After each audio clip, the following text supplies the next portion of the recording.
días, bienvenidos a Living es Radio Alicante. Vamos a dedicar nuestro programa de hoy a celebrar una fecha grande. Queremos unirnos a los homenajes que se realizaron ayer para conmemorar una fecha tan emocionante como el Día de la Hispanidad. Hoy más que nunca recordaremos que la hispanidad es un puente que une continentes, un legado de pasión, creatividad y exploración, así que prepárense porque iniciamos el viaje a través de nuestra identidad hispana. La Hispanidad es un día que conmemora el encuentro entre gentes que no se conocían antes, que no se habían encontrado, y supuso un terremoto en las relaciones entre las personas. Se establecieron múltiples vínculos, se entrelazaron intereses, cooperación y también guerras destructivas, como siempre ocurre con el encuentro con lo nuevo. Pero en este caso complicado por la extensión del territorio y la cantidad de gentes con costumbres e intereses diferentes que implicaba ese encuentro. 500 años después, todavía estamos asimilando lo que aquello supuso. Es un proceso de encuentro que no ha terminado, que evoluciona y va cambiando. Hoy nos vamos a preguntar por aquellos alicantinos que participaron en aquel proceso, que fueron muchos, pero lo vamos a focalizar en tres figuras importantes, pero a la vez poco conocidas y sobre todo poco reconocidas. Hablaremos de Juan Coloma, el primer conde de Elda y secretario de los Reyes Católicos. Hablaremos de Jorge Juan, uno de los científicos y aventureros más ilustres de nuestra historia, y hablaremos también de Francisco Javier de Balmis y Berenguer, un increíble médico militar. Y para ello traemos a un historiador, arqueólogo, apasionado de la historia y de otras muchas cosas, y cronista oficial de Elda, don Gabriel Segura Herrero. Buenos días, Gabriel. Hola, buenos días, Vicente. Buenos días a todos. Gabriel, ¿quién fue Juan Coloma?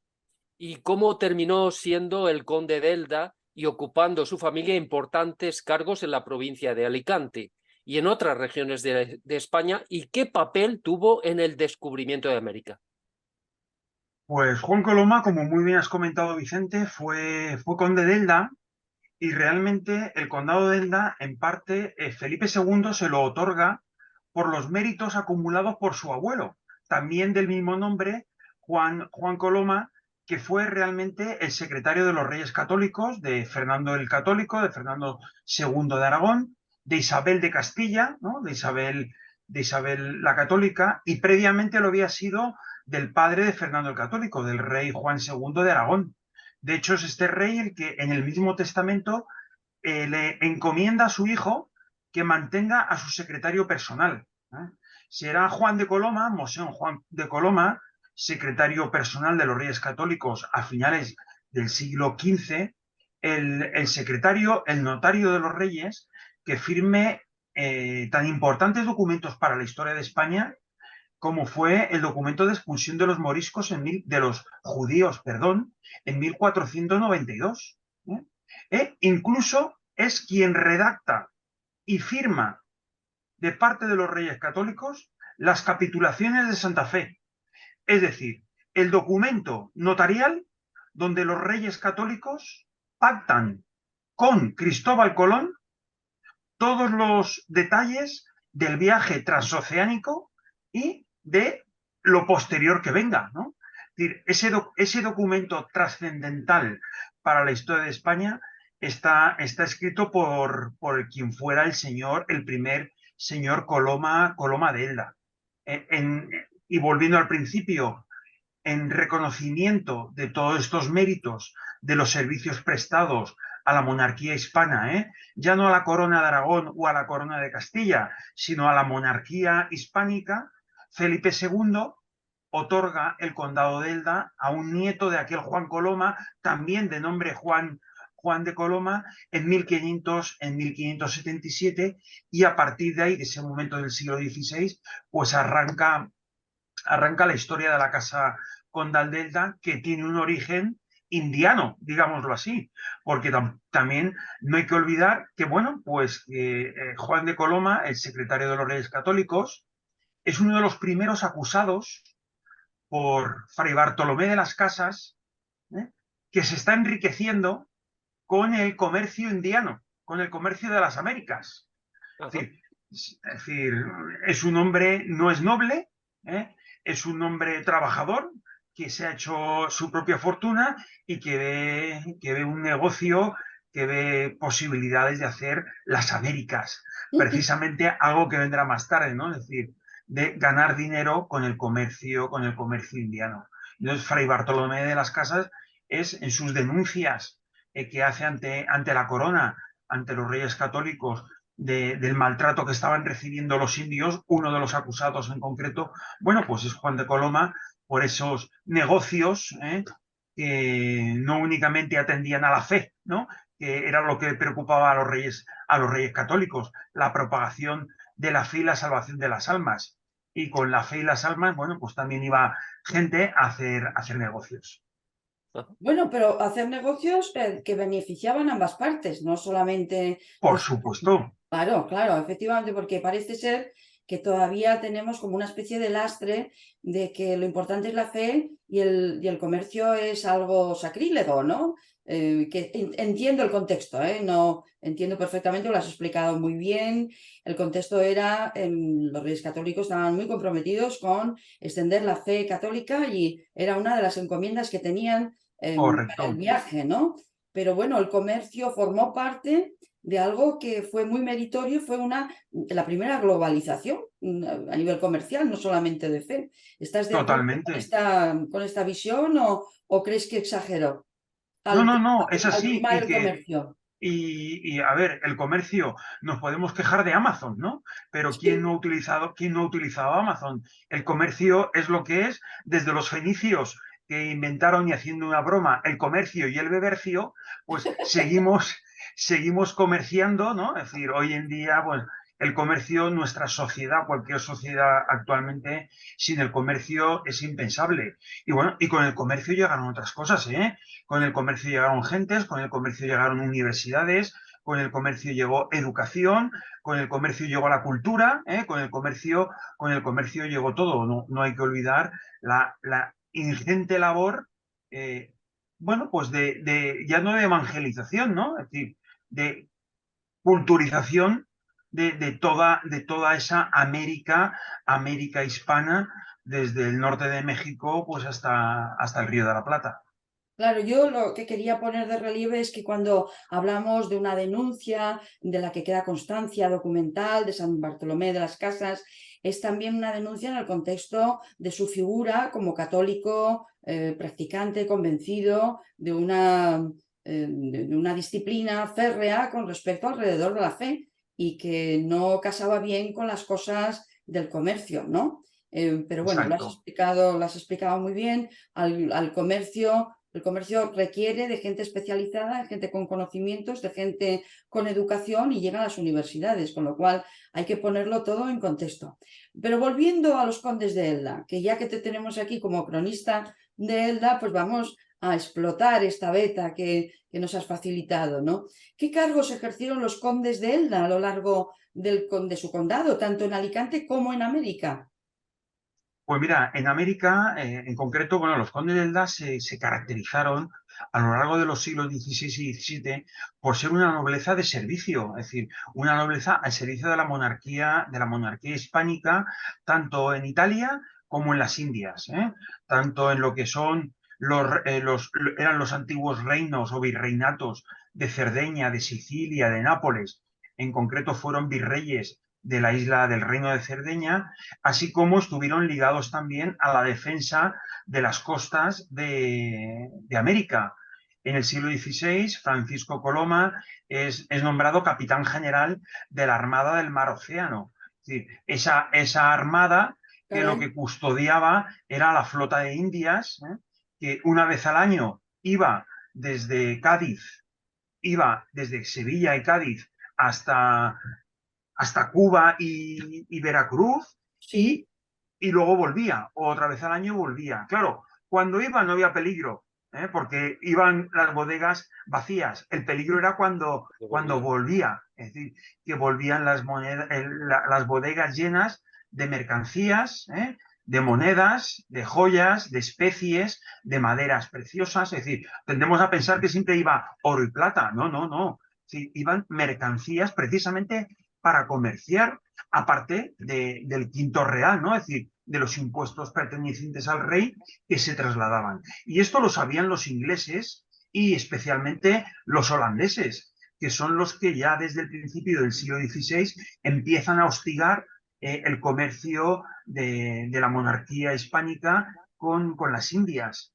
Y para defenderse, pues la monarquía crea un arma de defensa infranqueable, como es la flota de Indias, Bien, bien. unos barcos comerciales protegidos por barcos de guerra. Es decir, en muy pocas ocasiones, en concreto, solo en 2 ocasiones, esa flota, a lo largo de más de 200 años, solo en 2 ocasiones la flota de Indias fue capturada por piratas o por corsarios, más que piratas, para no crear un conflicto internacional, por corsarios, porque tenían patentes de corso, por Sí. holandeses y por ingleses. Y un hijo de los condes de Elda llega a ser almirante de la flota del mar Océano, que era la que custodiaba ese regreso de los galeones cargados de productos de las Indias. Qué interesante, fantástico. Qué bien lo explica, ¿verdad, Vicente? Sí, sí, es una maravilla escuchar la historia casi novelada, porque en realidad esto es una novela. Esa pregunta te la haremos más tarde. ¿Por qué esto no lo podemos ver en Netflix y en montones de series? Esta historia tan interesante que tenemos los españoles, ¿eh? Pero eso lo dejamos, este tema lo dejamos un poquito más tarde. Y Muy enlazamos, bien. ya que estamos cruzando el océano y los barcos, enlazamos con la segunda gran figura, con Jorge Juan. ¿Dónde nació y cómo llegó a convertirse en una figura importante? Pues mira, Vicente, pasamos del siglo XV, del siglo XVI y del siglo XVII al siglo XVIII. La monarquía hispánica y las Indias progresan, la civilización occidental progresa, la ilustración se caracteriza por ese afán de saber y ese afán de saber, de aplicarlo a la vida, al gobierno, al buen gobierno político, a la industria, a la agricultura y al comercio. Y dentro de ese afán de conocimiento que caracterizó a la Ilustración en la Europa del siglo XVIII y entre ellos a España, donde hubieron monarcas plenamente ilustrados, desde Felipe V hasta el denostado Carlos IV, pero que era un monarca ilustrado. Bueno, pues en ese contexto del siglo XVIII hay que situar la figura de Jorge Juan, un científico, un matemático, un marino, nacido en, y me sabe mal decirlo, pero bueno, hay que decirlo porque hay ahí un tópico típico de la lucha de dónde nació, si en Novelda o en Monforte. El caso es Ah, que nació en tierras alicantinas del Vinalopó. Nació hoy en día en término municipal de Novelda, pero fue bautizado en la iglesia de Nuestra Señora de las Nieves en Monforte del Cid. Y claro, ¿de dónde es uno? ¿De dónde nace o dónde está la pila, ¿no? La pila bautismal. sí. Pero bueno, pues ahí está la discusión entre ambos pueblos. El caso es que, bueno, pues es alicantino, porque nació en tierras del medio Vinalopó, en Novelda, en Monforte, nació en Alicante. Y es lo importante. Una persona formada desde muy pronto, incluso en Malta, con una formación matemática, que en un momento dado es elegido por una comisión de sabios, sorprendentemente, para acompañar, a otro naturalista, a Ulloa, acompañarlo en una expedición francesa.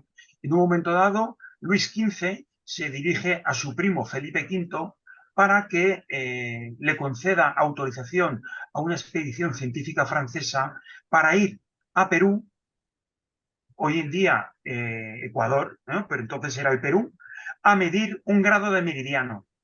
con la finalidad de que con ese grado de meridiano y otra expedición que se había hecho a Laponia, poder comparar esos grados de meridiano y con eso sacar la forma exacta y las dimensiones de la Tierra. Y Caray. esto es lo que consiguen Jorge Juan, que, bueno, pues que acompañado de Ulloa marchan al Perú a Sí. medir ese grado de meridiano, con lo cual, bueno, pues es lo que le permitió saltar a la fama mundial, porque gracias a esta expedición franco-hispano-francesa o galo-francesa o hispano-gala, se consiguió medir con exactitud lo que son las dimensiones de la Tierra, del Ujú, planeta Tierra. ujú. Jorge Juan, una curiosidad. ¿Volvía y retornaba al Vinalopó? Vamos a dejarlo ahí por no entrar en la controversia de quién tiene los honores, si Novelda o Monforte. Pero retornaba, tenía villa, tenía vivienda, residencia, Jorge Juan en esta población o no? ¿O residía No, en la no, corte? no. Él desde pequeño, él estudia primeras letras en Alicante, de Alicante marcha a Cartagena, de Cartagena marcha a la isla de Malta, para Sí. recibir formación como caballero de la Orden de Malta, y de ahí ya marcha pues a Madrid, al Ferrol, a Cádiz.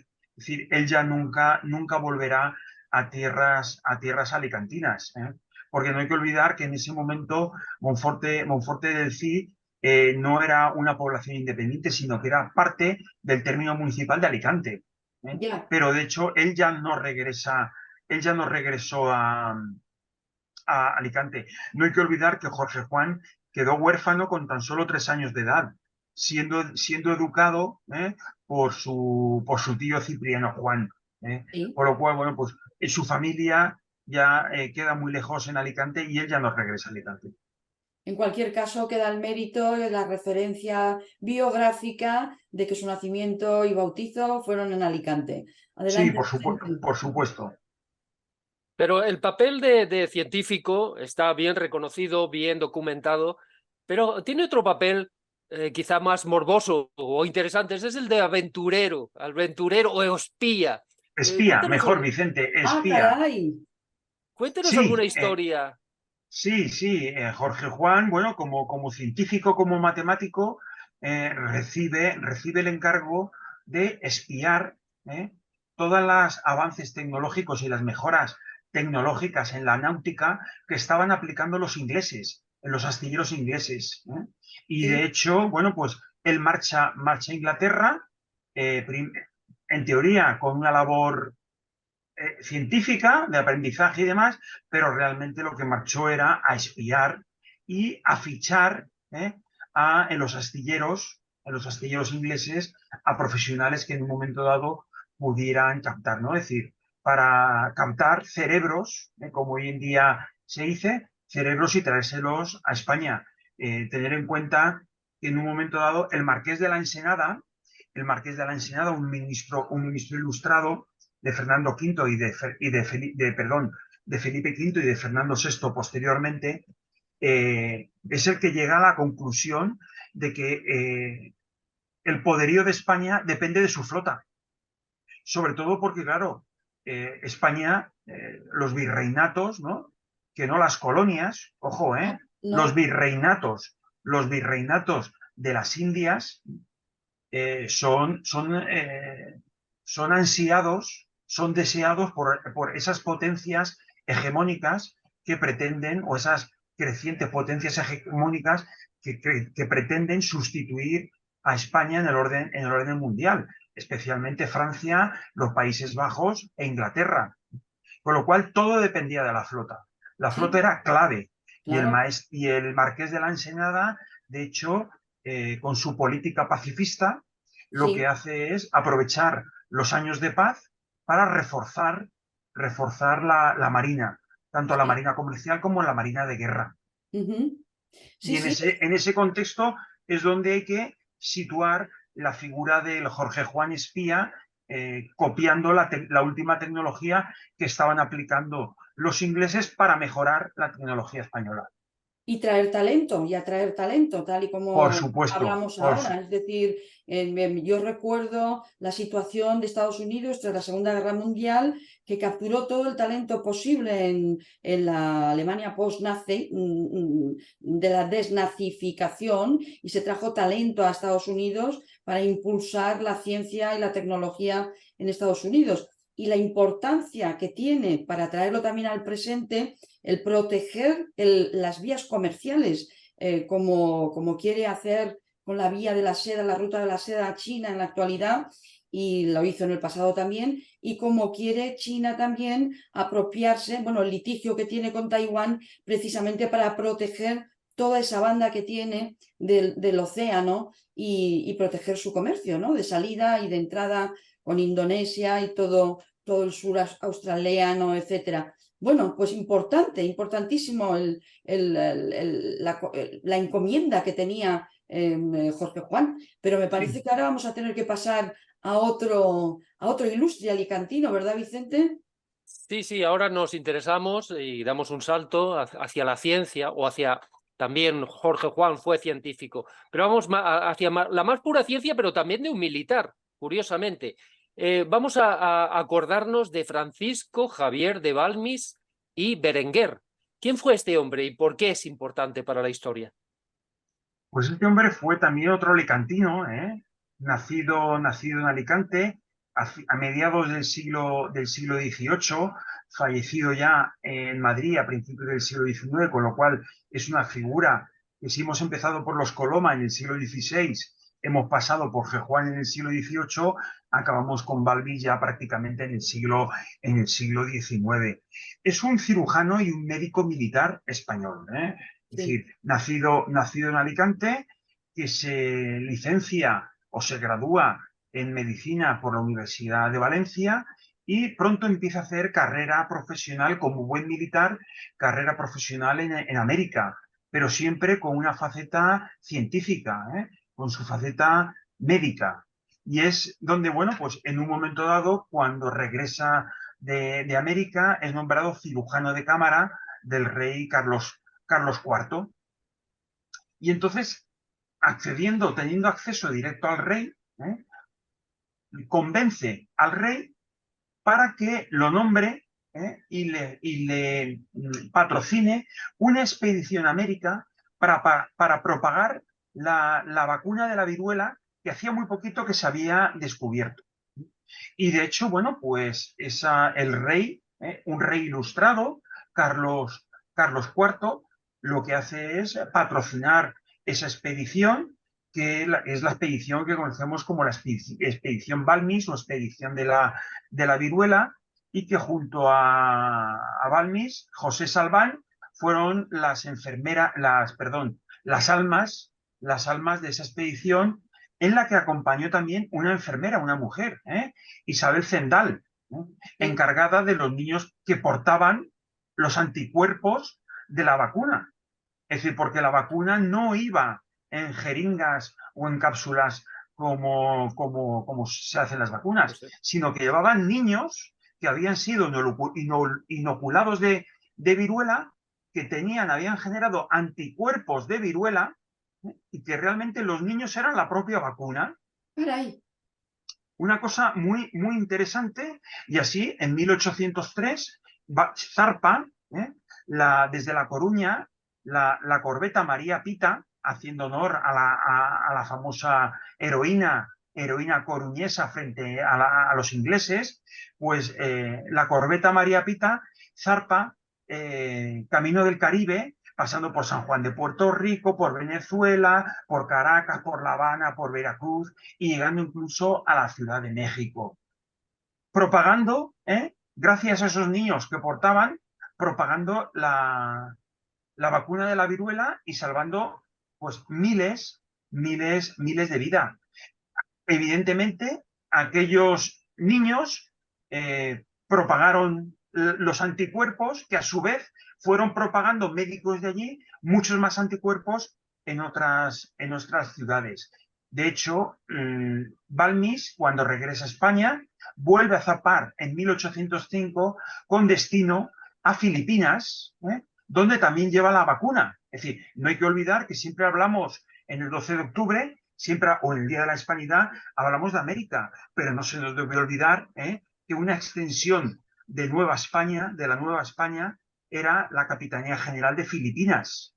Sí. Y que en Filipinas, bueno, pues desde Filipinas también llega a Macao y Cantón la vacuna de la viruela gracias al doctor Balmis. El doctor Balmis regresará en 1806 a España, volverá otra vez a América, en Sí. 1810 regresa a España y ya fallecerá en Madrid en 1813, dejando un legado verdaderamente importante de avance científico con la extensión de la vacuna y un recuerdo imperecedero en lo que es la sanidad de España. Sí.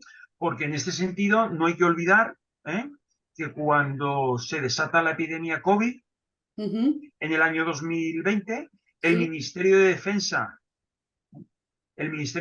español, cuando hace intervenir el dispositivo de despliegue militar para controlar las ciudades, para trasladar vacunas y para controlar pues toda la situación que no se desmandara, ¿cómo denomina a esa operación militar? Operación Balmis. Ah, caray. Y Sí. luego Zendal, también el Hospital Zendal de Y el hospital, evidentemente, el hospital también, Zendal, que recuerda a esa enfermera que acompañó a Balmis, a Isabel Zendal, que acompañó a Balmis en la expedición de la viruela. Con lo cual, bueno, pues aquella expedición fue muy importante para la ciencia, no únicamente española, sino para la ciencia universal, porque fue la primera vez que se combatió a la viruela en América gracias al patrocinio de la corona. Desde luego es impresionante, pero antes, impresionante los logros de nuestra historia que nos perdemos por el camino porque de estas cosas no se hablan, los medios no las recogen, un porcentaje altísimo de españoles desconocemos muchos de los pormenores que nos estás explicando. Y antes de pasar a la siguiente pregunta, quisiera no demorarme en preguntarte si nos puedes explicar un poquito mejor para nuestra audiencia la diferencia de que los territorios de ultramar en las Indias, que se conocían entonces, en América, tenían esta denominación, eran virreinatos, no eran colonias. ¿Puedes explicarnos la trascendencia de un estatus y el otro? Claro, y esa es la gran diferencia entre el colonialismo, digámoslo así, europeo, de Francia, de Inglaterra o de los Países Bajos, y el colonialismo, entre comillas, español. Sí. En el caso del colonialismo o de la expansión territorial española, mejor dicho, realmente eran territorios españoles. Es decir, no se consideraban colonia y por eso se le da estatus jurídico de virreinato. Es Sí. decir, no es una provincia, pero es un reino. Es un reino, al igual que Nápoles, Sicilia, Cerdeña o el Milanesado, formaban parte de ese reino, en este caso de Castilla, donde el rey delegaba en una persona que era el virrey, que es el que estaba presente, y gobernaba el reino del Perú, o el reino de la Nueva España, o el reino de Nueva Granada, lo gobernaba en nombre del rey. No era un gobernador, no era un gobernador como ponen los ingleses, es un virreinato, es decir, es una parte de la monarquía española. Por eso se crean universidades, porque todos los súbditos de los virreinatos son súbditos españoles. No son peruanos, son súbditos españoles. No son mexicanos, son súbditos de la monarquía España en igualdad de condiciones. Y eso es muy interesante verlo, porque eso acaba, esa concepción diferente de los siglos XVI, XVII y XVIII, acaba reflejada en la Constitución de Cádiz. Quizá la constitución más grande y más magnánima que ha habido nunca sobre la faz de la tierra. Donde en el artículo 1 de la Constitución reconoce a todos los españoles de ambos hemisferios, como súbditos del rey. Es decir, el artículo 1 de la Constitución de Cádiz de 1812 concede la nacionalidad española, trata como españoles desde México hasta La Plata. Con todos los derechos que eso suponía. Con Igual, todos los derechos. Y fíjate, hasta el derecho máximo de estar representado en las Cortes de Cádiz. Y los virreinatos, esos criollos que luego, por influencia francesa, por influencia británica y por influencia americana, sí, estadounidense, esos sí, criollos eligen representantes en las Cortes de Cádiz. sí. Es Impresionante, decir, impresionante, Gabriel. ¿cuándo se ha visto que una colonia se siente en el Parlamento británico? Sí, ¿Cuándo se ha visto que los representantes de una colonia se sienten en el Parlamento francés? Nunca, imposible, impensable. Y en el caso de España tenían a un virrey, representante directo del rey y Para, representante en 1812 en las Cortes de para, Cádiz.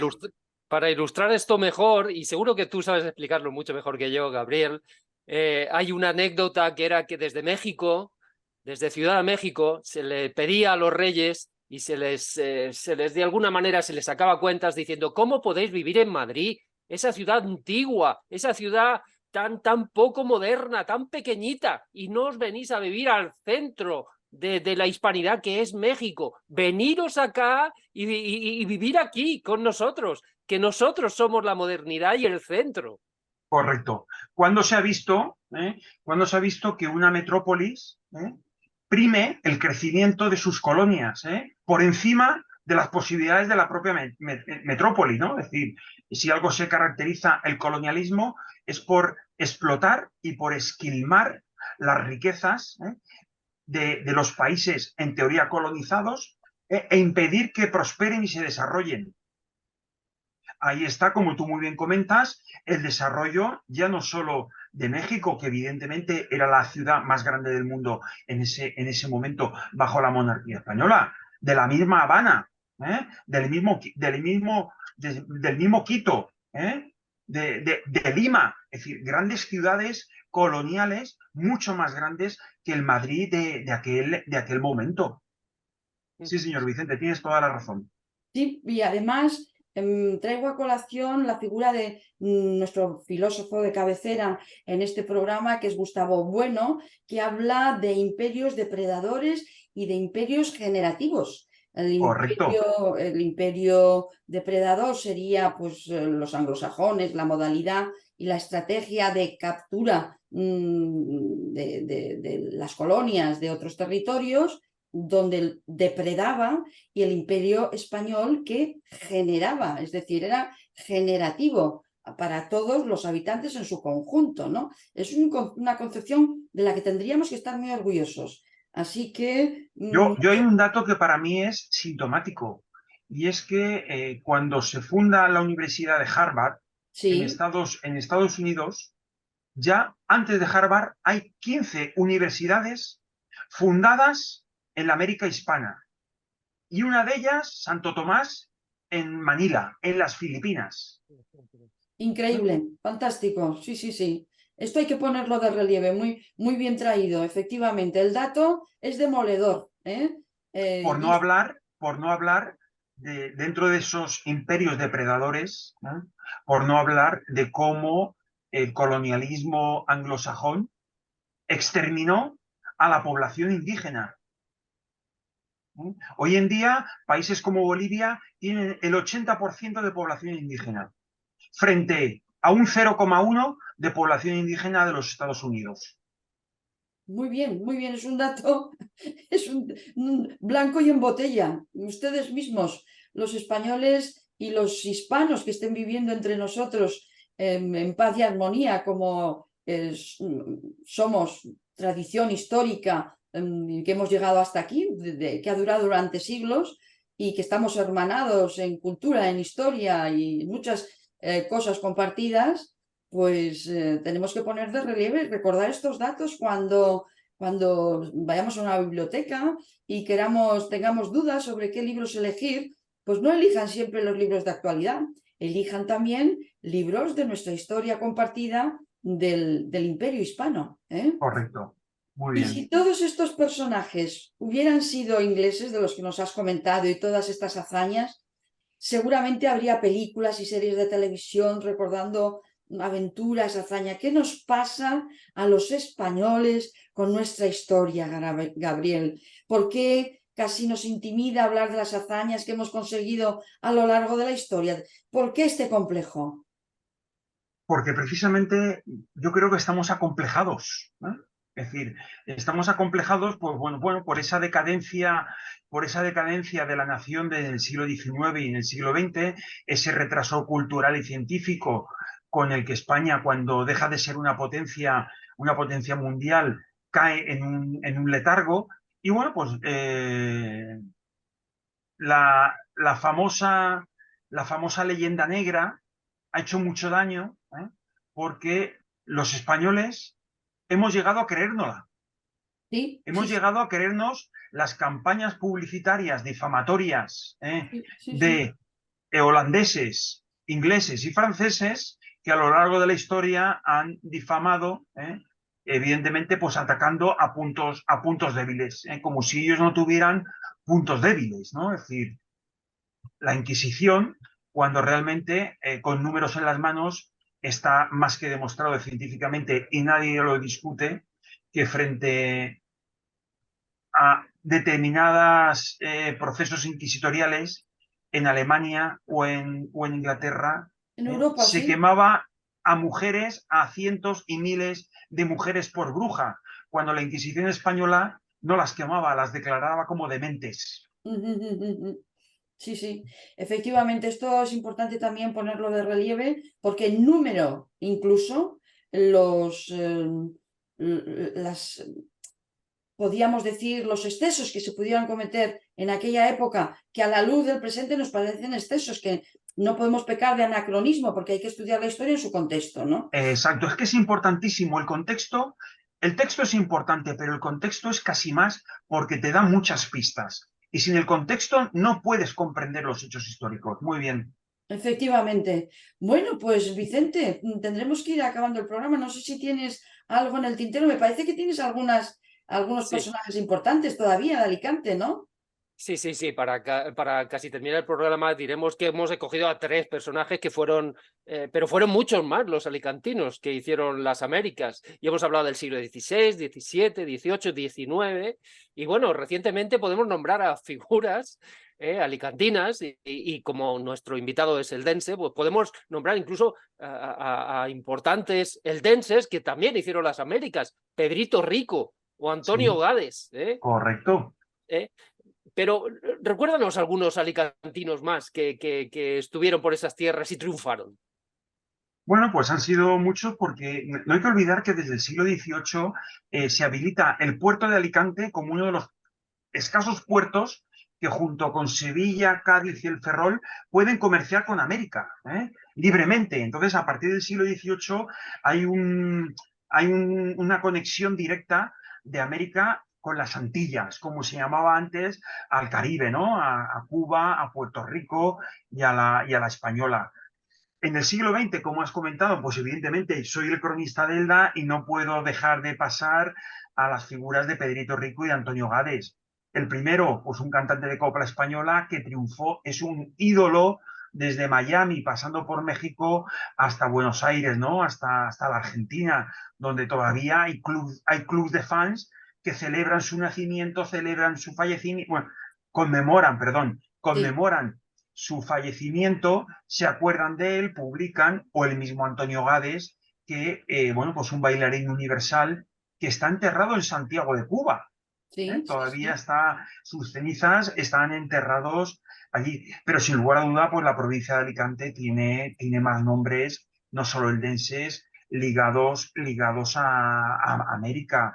Pues encontramos en concreto a dos diseñadores alicantinos, uno eldense, Juan Vidal, y Sí, Domenico, otro alicantino, que diseñan trajes habitualmente para Lady Gaga. Es decir, sí. para una estrella muy mediática del Star System americano. Toreros, ¿no? Los Manzanares, no podemos olvidarnos de padre e hijo, José María Manzanares, padre e hijo, que han triunfado y han hecho las Américas. Pero sin lugar a duda, a mí me gustaría destacar, y ya en el siglo XX, porque dentro de ese recorrido que hemos ido haciendo, al gran intelectual, al que podríamos decir el gran intelectual alicantino más universal, que fue Rafael Altamira. Sí, cuenta, cuenta. Rafael Altamira es un personaje importantísimo, es un historiador, catedrático de Derecho, juez del Tribunal de la Haya, Sí, miembro de la Sociedad de la Sociedad de Naciones, una figura respetada a nivel internacional, que fue 2 veces candidato al Premio Nobel de la Paz. Algo muy importante, y que sí, muchas veces los alicantinos se nos olvidan. Y un americanista empedernido y convencido de esos lazos de unión que comentábamos, de esa coiné cultural que nos une sí, con nuestros hermanos de América, que una vez fueron españoles, no fueron colonias, fueron españoles. De correcto. hecho, tras la Guerra Civil, como defensor del régimen democrático de la República, Rafael Altamira se exilia en México, donde llega en 1944, perdón, y donde fallecerá en 1951. Y es donde está enterrado todavía en México, aunque hay gestiones desde el Ayuntamiento de Campello para traer los restos de regreso a tierras alicantinas. Sin lugar a dudas, es decir, hay que poner, al igual que hemos puesto en valor la figura de ese Juan Coloma o la figura de Jorge Juan o la figura del doctor Balmis, Sí. también hay una deuda pendiente para toda la sociedad alicantina de conocer a ese 2 veces candidato al Premio Nobel de la Paz, que fuese alicantino universal como Rafael Altamira. Sobresaliente, pues aquí queda grabado y lo vamos a difundir por tierra, mar y aire y por las redes para que nuestros alicantinos retomen el reto que nos deja Gabriel y o podamos continuar reclamando que la administración le dedique tiempo y recursos para honrar su imagen, que todavía seguro que no hay suficientes calles otorgadas a su nombre, Altamira. Yo desde luego lo desconocía. Pero bueno, ahora me has picado la curiosidad y me voy a poner a indagar rápidamente. La coiné cultural de la que nos hablas y la coiné lingüística de la Por lengua. supuesto, por supuesto.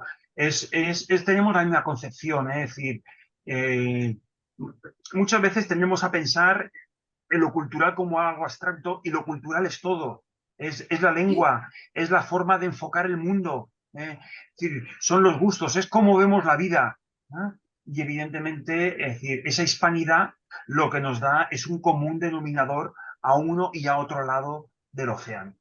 Sí, sí, parte de esa coine cultural, si nos comparas con la cultura anglosajona, entendiendo toda su influencia posterior en Estados Unidos, etcétera, verás que la apertura con la que acogemos a los extranjeros es muy diferente a la cultura anglosajona, que es más cerrada, más ensimismada en sus cosas y menos abierta a lo diferente, a lo diverso, a lo que viene de otras tierras, ¿no? Así que sí, las culturas nos diferencian y tendremos que honrar la nuestra, y la mejor manera de honrarla es conocerla. Así que Conocerla y no sé, difundirla, correcto. De hay que hecho, difundirla. De hecho, nos hemos enfocado en los alicantinos que fueron a América y no hemos tenido tiempo de hablar de los americanos que hicieron cosas importantes en Alicante, como por ejemplo tuvimos un gobernador de Alicante descendiente directo de una familia inca, de los incas. Pero eso es otra historia que contaremos otros días, igual que la de numerosos americanos que están triunfando aquí en España. Pero lo dicho, te invitaremos a otro programa para hablar de todos esos temas. Encantado de acompañaros cuando queráis, porque hay tantas cosas, tantos entuertos que desfacer, ¿no? Como dirían nuestros antepasados, desfacer en tuertos y, pues, y extender, ¿no? Extender esa verdad al gran público. Porque si figuras como Jorge Juan, el doctor Balmis o Rafael Altamira son conocidos entre los investigadores, tienes mucha razón que hay que darlos a conocer al gran público. Sí, efectivamente. Y un vehículo para darlos a conocer no solamente son los medios tecnológicos, son personas como Gabriel, que es un comunicador nato, que yo lo acabo de descubrir y que también traslado mi invitación a tenerte en este programa más veces, porque eres una persona que te van a escuchar con mucha atención nuestros seguidores, estoy convencida. Así que te doy las gracias, porque no Muchas siempre gracias. tenemos la suerte de contar con conocedores de la historia que sepan transmitir los datos de manera que los podamos entender todos. Bueno, tenemos que finalizar el programa de hoy que hemos dedicado a transitar un poco en el recuerdo y la nostalgia de las relaciones humanas que Alicante y América han establecido durante estos más de 500 años de encuentro. No hemos entrado por falta de tiempo en la multitud de americanos que se establecieron aquí entre nosotros y que lo dejamos para futuros programas como hemos estado comentando y que siguen viniendo y encontrando una acogida cálida por nuestra parte, como no puede ser de otra manera, pues son nuestros hermanos. Y no nos da tiempo tampoco a hablar de esos americanos ilustres de los que comenta Vicente, que pasaron a formar parte de la misma esencia de la tierra alicantina. Como curiosidad, nombraremos a Melchor Carlos Inca, un inca descendiente de la Casa Real, inca americana, que llegó a ser gobernador de Alicante. Pero eso es otra historia. Nos falta tiempo por hoy, que reservamos para otro momento. Por hoy nos despedimos de nuestros oyentes, deseando que hayan disfrutado tanto como nosotros haciendo este programa. Muchas gracias, Gabriel y Vicente. Hasta pronto. Hasta pronto, Pilar. Buenas tardes. Chao, chao.